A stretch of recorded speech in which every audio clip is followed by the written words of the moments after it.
ఆ స్త్రీలో ఉన్నటువంటి ఔన్నత్యము, ఆ ఎదుగుదల, ఆ మెచ్యూరిటీ ఇవన్నీ కూడా నీకు అవతారాల్లో గమనిస్తావు. అందుకని నైవేద్యాలు పెట్టేటప్పుడు కూడా ఎదుగుదలకు కావలసిన పోషక విలువలే నైవేద్యంలో కూడా పెడతారు. పాలా త్రిపుర సుందరికి ముందు పాలు పెడతారు, పాప పాలేగా. అవునండి. ఆ తర్వాత ఘన పదార్థాన్ని పరిచయం చేస్తూ కొంచెం అన్నం వండి దాంట్లో కొంచెం బెల్లం వేసి పెడతారు మరునాడు.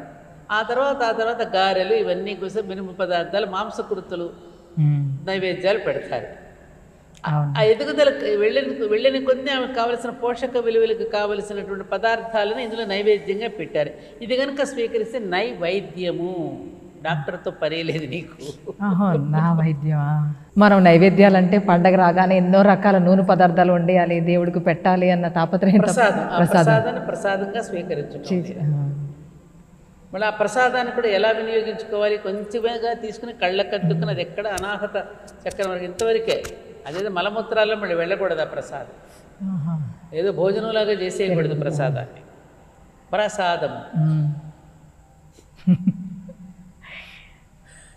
సాదం అంటే అన్నం, మన తమిళ్లో అంటారు కదా. ప్రసాదం కృష్టమైనటువంటిది ప్రసాదం, పవిత్రమైనటువంటిది ప్రసాదం. అంటే అన్నంలో భక్తిని నింపితే అది ప్రసాదం అయింది, నైవేద్యం అయింది. అదే నీళ్లలో భక్తిని నింపితే అదే తీర్థం అయింది. అంటే అక్కడ ఏమిటి, నీలో ఆ భావ కాలుష్యాన్ని నివారించి ఒక ఉత్తమమైనటువంటి, ఒక పవిత్రమైన ఒక భావనలోకి తీసుకెళ్తున్నాం. మన పదాలు కూడా అలాగే వాడతాం. అప్పటి వరకు ఉన్న నీళ్ళు నువ్వు తీర్థం అంటున్నావు.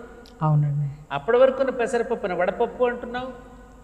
మరేంటి అక్కడే ఉన్న అన్నాను, అక్కడికి వెళ్ళగానే నైవేద్యం అంటున్నావు, మళ్ళీ ప్రసాదం అంటున్నావు. ఏమిటి తేడా? పవిత్రీకరించుకోవడం. అలాగే మన మనస్సులను కూడా పవిత్రీకరించుకోవాలి.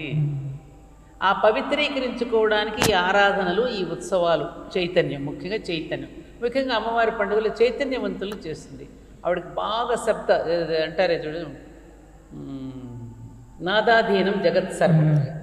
మనం కూడా డోళ్ళు డప్పులు వాయిస్తూ ఉంటే మనకు కూడా ఒక తెలియనటువంటి చైతన్యం వచ్చి మనం కూడా కాళ్ళు చేతులు ఆడిస్తాం, కోలాటం వేస్తాం, ఏమ్మా మనం కూడా చిందులు తొక్కుతాం. ఎందుకని ఆ చైతన్యం, ఆ నాడీ మండలాన్ని అలా చైతన్యపరుస్తుంది. అందుకని అమ్మవారిది కూడా చైతన్యం.